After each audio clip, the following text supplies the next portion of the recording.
I'm doing a lot of police stories recently, and this is because they are behaving like they have the right to tell us how to live our lives, which they certainly do not. And we need the government to do something about it, but of course they're doing nothing. This is a story that I cannot believe.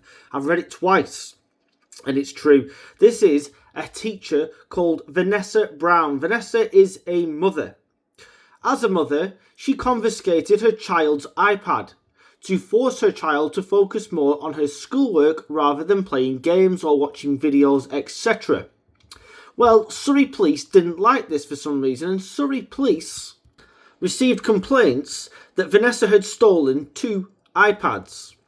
The police then went round.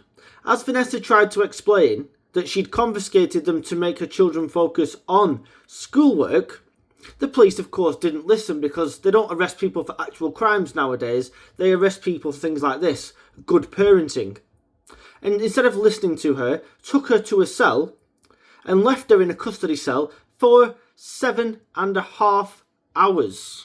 The Police and Crime Commissioner for the area is Anthony Stansfield, and he has said, "It seems to me incompetence and a certain amount of overzealousness at a junior level which the local inspector should have put a rapid stop to. It's quite unnecessary to put a reputable 50-year-old history teacher into a cell for 7.5 hours. It's hardly likely that she would have absconded abroad, and I would hope that the Chief Constable goes and apologises personally." Forget the apology.